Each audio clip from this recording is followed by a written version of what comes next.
9 p.m. with the Ed Foreman Show with Ed Foreman.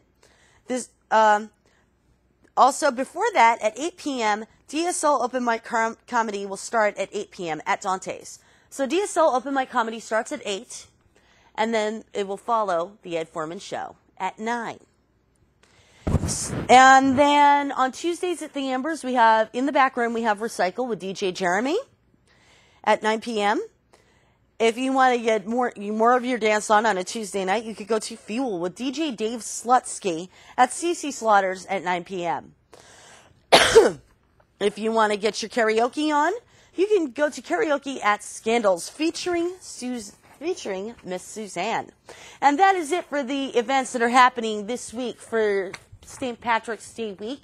If you would like to find out more, just go around downtown.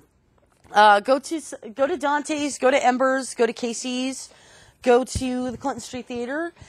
These places are a lot of fun. I've been to these places myself, and so come on down, have some fun.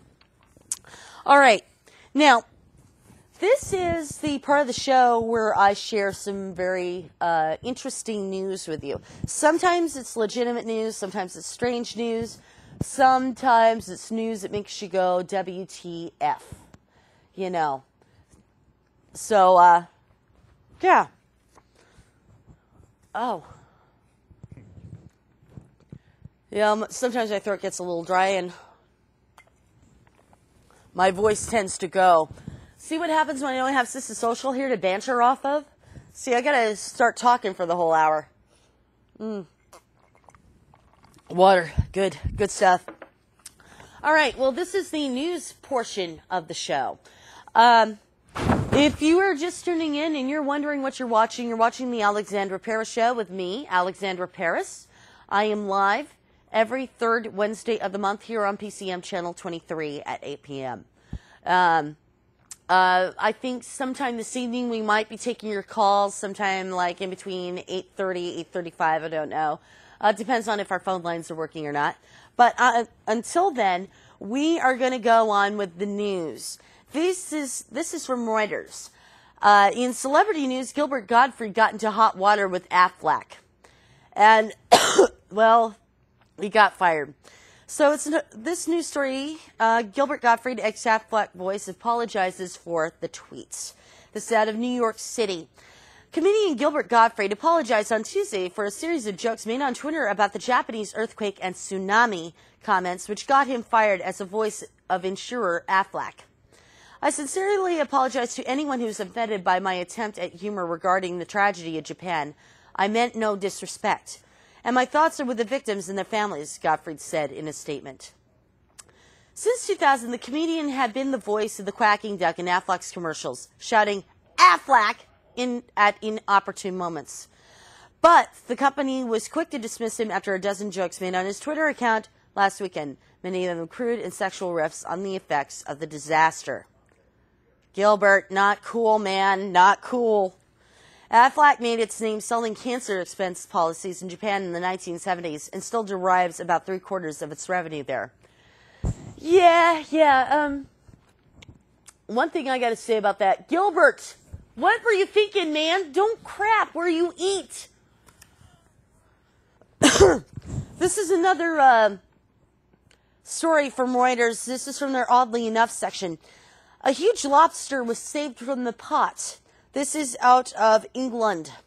One of the biggest and oldest lobsters ever caught in Britain has been saved from the pot and will live out the rest of its long life in an aquarium. The massive crustacean measures about 1 meter, which is 3 feet in length, and weighs more than 4 kilograms. In American terms, that's 9 pounds. He's a fantastic specimen, and by his size alone, he has got to be at least 50 years old, said Lindsay Holloway of the Blue Reef Aquarium in Portsmouth, southern England, where the lobster now lives. He's an amazing creature, and it's quite an achievement to have reached such an impressive age, he added. The lobster was caught in around 14 feet of water by a compassionate angler fishing for sole in Bracklesham Bay off the coast of West Sussex. Lobsters are among the planet's oldest inhabitants, with fossil remains dating back more than 100 million years. They also have are extremely long-lived, with some reaching ages to over 80 years. The aquarium said the heaviest recorded crustacean is an Atlantic lobster nicknamed Mike, who was caught in 1934 and tipped the scales in an awesome 19 kilograms. Wow, that's a heavy lobster. Well, all right. Now, I don't know about some of you. I don't know if you guys pay attention to the news or, like if you pay attention, excuse me, if you pay attention to like the Bermuda Triangle or stuff like that, and you also heard stories of the fabled city of Atlantis, but there is a story that the lost city of Atlantis might have been found. Lost city of Atlantis, swamped by tsunami, may have been found. A U.S.-led research team might have finally located the lost city of Atlantis, the legendary metropolis believed swamped by a tsunami thousands of years ago in mudflats in southern Spain. This is the power of tsunamis, the head researcher Richard Frund told Reuters. It is just so hard to understand that it can wipe out 60 miles inland. That's pretty much what we're talking about, said Frund, a University of Hartford, Connecticut professor who led an international team searching for the true site of Atlantis. To solve the age-old mystery, the team used a satellite photo of a suspected submerged city to find this site just north of Cadiz, Spain. They're buried in the vast marshlands of the Dona Ana Park. They believe that they pinpointed the ancient multi-ring dominion known as Atlantis. The team of archaeologists and geologists in 2009 and 2010 used a combination of deep ground radar, digital mapping, and underwater technology to survey the site. Frund's discovery in central Spain, the strange series of memorable cities built in Atlantis imaged by its refugees after the city's likely destruction by a tsunami, gave researchers added proof and confidence, he said. Atlantis residents who did not perish in the tsunami fled inland and built new cities there, he added. The team's findings will be unveiled on Sunday in Finding Atlantis, a new National Geographic Channel special. Well, it's hard to know with certainty that the site in Spain in Atlantis, Frund said the twist of finding the memorial cities makes him confident Atlantis was buried in the mudflats on Spain's southern coast.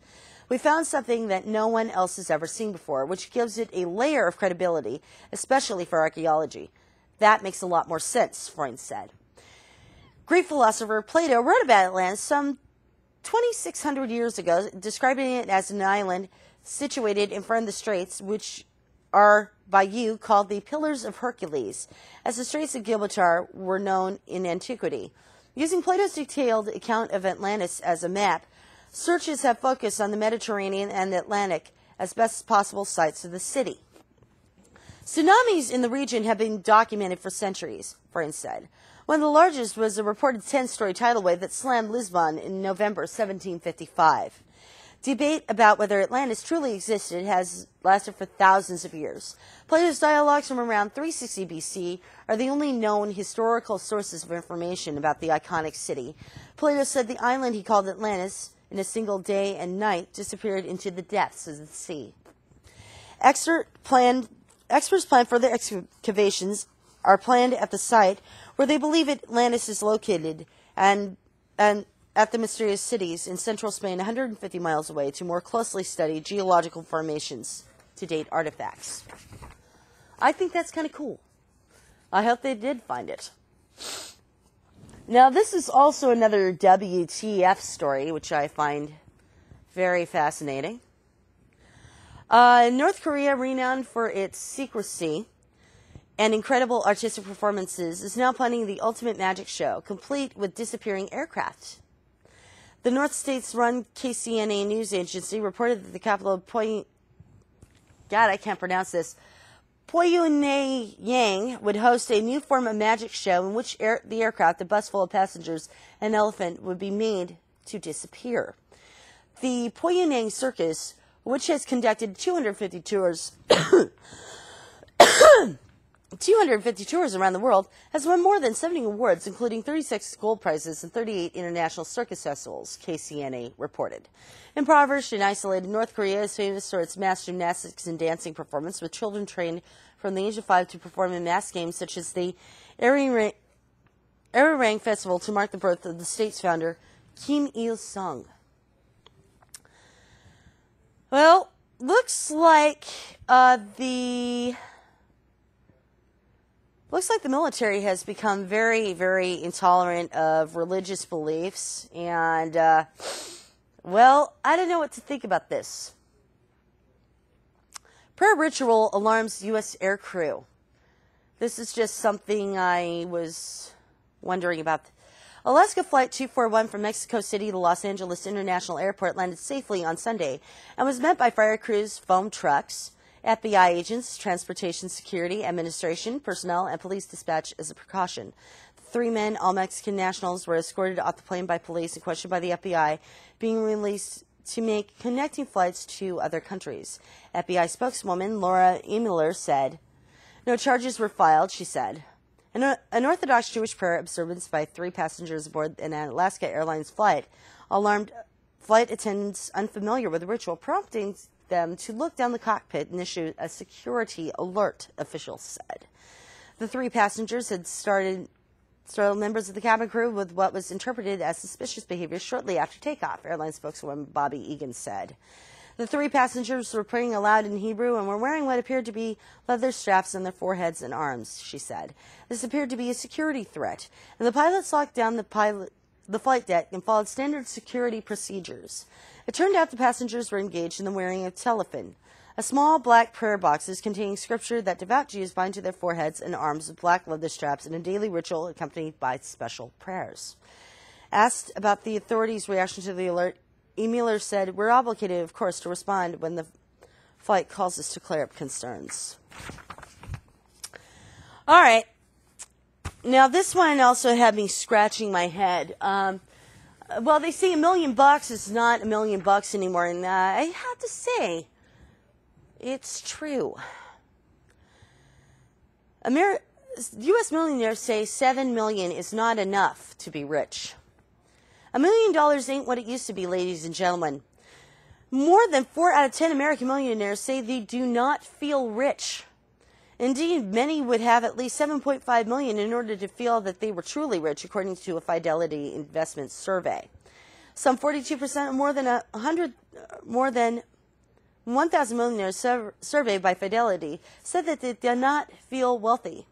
Respondents had at least $1 million in investable assets, including any real estate or recruitment accounts. Every person in the survey is wealthy, said Sanjeev Maricini, president of the National Financial, which is a unit of Fidelity, but they are still worried about outliving their assets. The average age of respondents was 56 years old, with a mean of $3.5 million of investable assets. The threshold for rich rose with age. They compare themselves to their peer group. They are also thinking about the long period they have in retirement and want more assets to fund their lifestyle, said Michael Durbin, president of Fidelity Institutional Wealth Services. Still, millionaires are slightly more optimistic now than they were in 2009, when 46% did not feel wealthy. Respondents were also more optimistic about the U.S. economy, while they thought the current U.S. economy remained very weak. They think it will improve by the end of this year. Fidelity noted the wealthiest 5% of Americans hold more than 55% of the nation's wealth.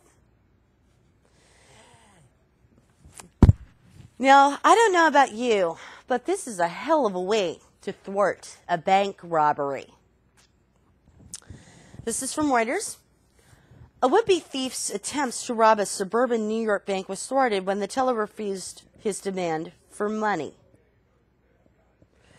Police said the man remained at large after the attempted robbery on Wednesday in New Rochelle, about 25 miles north of New York City. He slipped a note through the teller's slot that said "money in bag," said Police Captain Joseph Schaller. She refused, and with that, she activated the alarm, turned away from the window, and he ran out the door. The bank closed briefly, but soon reopened for business, police said. Gee, that's all you have to do is say no to a bank robber? Wow. Amazing. I think the reason he ran is because he didn't have a gun. Now, I mean, come on, a good bank robber would actually have something like some sort of weapon. But I guess she kind of called him on his crap. So that's pretty funny. Lady Gaga has made the news once again. And she may sue over a breast milk